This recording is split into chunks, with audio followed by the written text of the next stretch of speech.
Hey guys, thanks for tuning in to another video on ForgottenWeapons.com. I'm Ian McCollum, and I'm very excited today to be able to announce the launch of Headstamp Publishing's 5th book, Clockwork Basilisk, The Early Revolvers of Elisha, Collier and Artemas Wheeler. I think this is probably the best title we've had for a book yet, and the content is equally cool. If you don't recognize the names Artemas Wheeler and Elisha Collier, don't feel bad about it. These are two names that have been virtually lost to firearms history today, and yet the work that they did in developing the modern revolver is truly groundbreaking, or was truly groundbreaking, and really fascinating to look at. Essentially, starting in 1818 with their first patent, they developed a single-action flintlock revolver. And by single action, I mean all of the mechanical systems of the revolver were linked together, so that simply by the act of cocking the hammer, you would also rotate the cylinder and lock it in place ready to fire. This is something that seems obvious to us today, but for hundreds of years, rotary firearms were almost always, in one way or another, manually actuated. You would cock the hammer, you would rotate the cylinder, get it lined up somehow, and then you would be ready to fire. Well, Wheeler and Collier came up with the integrated single-action system in a flintlock revolver that went into production decades before Sam Colt did it. And Colt knew about not only the Colliers, but other designs that did this sort of work hundreds of years before he was even born. We'll get to that in just a moment.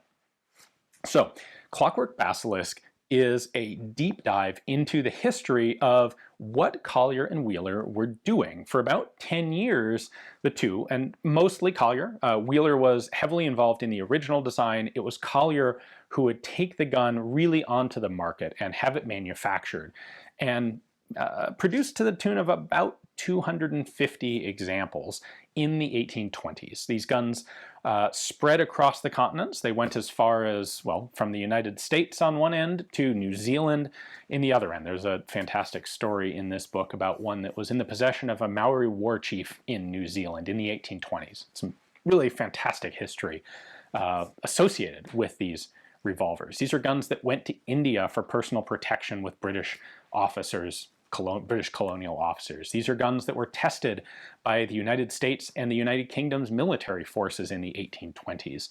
And these are guns that are today the treasured highlights of the collections of anyone who has managed to get one. People who are familiar with Colliers, who recognize the pivotal place that Collier has in the development of the revolver, well, when those people manage to get their hands on an actual Collier example, it's generally the high point of their entire firearms collection. And yet, there's never been a book published before about Collier and his revolvers, and Wheeler's work, and Coolidge's work along with them. And so that's what we want to fix now with the publication of Clockwork Basilisk.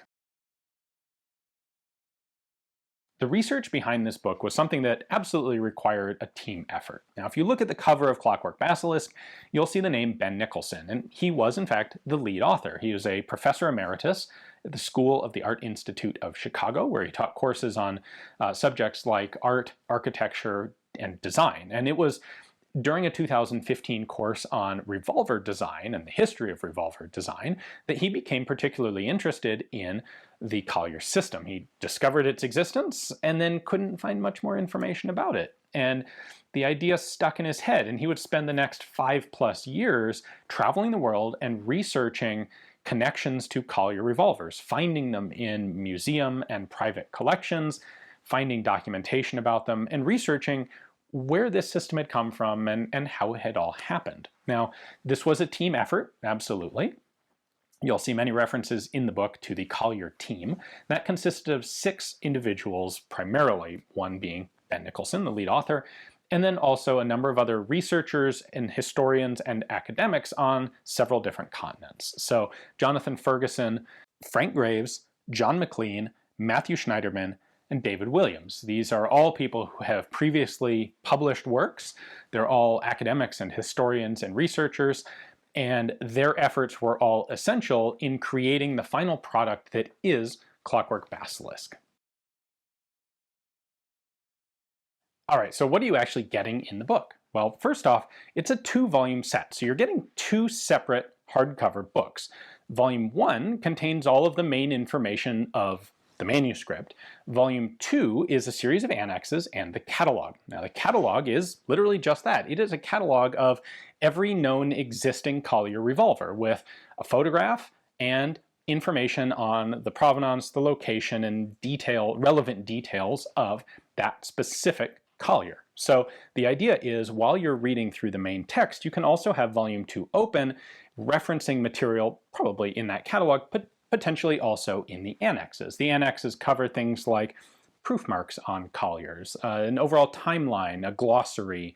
There's some disassembly layout of the different parts of the gun, that sort of annex type information. Now, the main volume, Volume 1, is going to contain, first off, a history of the pre-Collier revolvers that are known to exist. And this is based on Sam Colt's lecture from 1851 to the London Civil Engineering Society about the history of revolving firearms. It's really quite fascinating.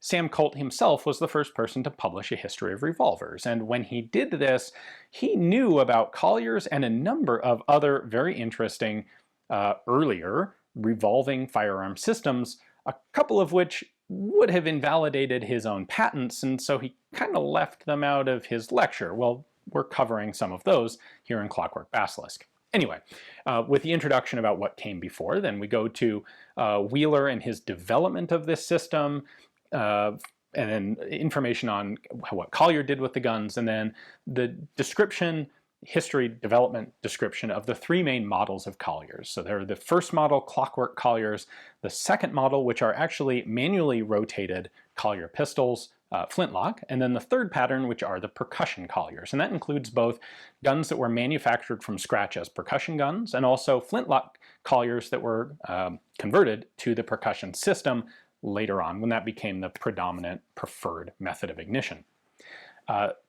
Chapters in the main book are also going to cover the military trials of the Collier in the United States and the United Kingdom. Decorations on the Colliers. There are a number of engraved Colliers out there. In fact, a lot of the Colliers have, in fact, all of the Colliers have various engraving elements on them. And so this chapter is a look at what those engravings are, what they mean, what sort of archetypes are present in the Collier engravings. There's a section on revolvers that came in between Collier and Colt, because there's 10 or 15 years in between when Collier stopped working and moved on to other things like nautical steam engines, and when Colt started working on his revolver systems. And then there are also a couple chapters that cover some of the legal controversies here, because Collier was called as a personal witness in the patent infringement cases that Colt was filing in the 1850s. He was called by the defense to testify as to how his system would have invalidated Colt's patent because it pre-existed Colt. And there's an analysis and a discussion of what Collier did in those trials and how those trials relate to the Collier system. There are then also a couple of chapters on things like copies and reproductions of Colliers. This really is the whole story of everything surrounding the Collier revolver system. You can pre-order your copy of Clockwork Basilisk this very moment by going down to the description text, where you'll find a link to our Kickstarter campaign. Head over to Kickstarter, check out all of the different options that we have available. There are a couple different patterns of the book that you can get, as well as a number of cool extra add-ons that we're offering. So when it comes to the book, we have three different basic patterns. We have the standard book, we have a signed copy, signed by Professor Nicholson, and we have a collector's edition. Like our previous books, the collector's edition has a couple cool special tip-in pages, and it's going to come in a cool, fancy clamshell case. Very nice book, looks great on a bookshelf or a coffee table. We're also offering this book in two different color covers, as we typically do. Exclusive for the Kickstarter pre-order, we have a fantastic brown cover. I guess that doesn't sound very fancy, but it looks magnificent. That is available only through the Kickstarter pre-order. Once the Kickstarter is over, we're going to print only the number of those that are actually ordered, and we won't be printing that in the future. We're also offering it with a darkish green cover, similar design, but a green cover. That will be our standard retail version. That will continue to be available after the Kickstarter. So both of those colors are available, either standard or signed. The collector's editions, of course, will be the brown Kickstarter exclusive cover. When it comes to extras, the coolest add-on we have, I think, is a booklet that we're publishing we like the idea of publishing like secondary continuing related material when we do a full book. And in this case, we have a small book entitled Who Invented the Wheel Gun, which is commentary on revolver history by Sam Colt and Charles Dickens. So that is a combination of a reprinting of Sam Colt's 1851 London lecture on the history of revolvers, as well as commentary on the Colt factory in England by Charles Dickens. So a couple of really cool historical reference pieces. That's a short book. It's similar to Arming the Dragon that we did with Pistols of the Warlords. We also then have a number of other add-ons, including bookmarks, patches, and posters. We're going to be offering a poster in particular of the Collier patent drawing, which is really cool. Shows all sorts of great detail about the Collier revolvers. So you can see all of those various options in the Kickstarter campaign itself. So again, check out the link below. That'll take you over to the Kickstarter campaign where you can get your grimy hands on all this cool stuff. Hopefully you guys are as excited about this upcoming book as I am. I'm really happy to see this coming to fruition. It's a great piece of new research material held to exceptionally high academic standards by Professor Nicholson, and covering a fantastic piece of firearms history that most people aren't really aware of today. So anyway, check out the Kickstarter, and thanks for watching.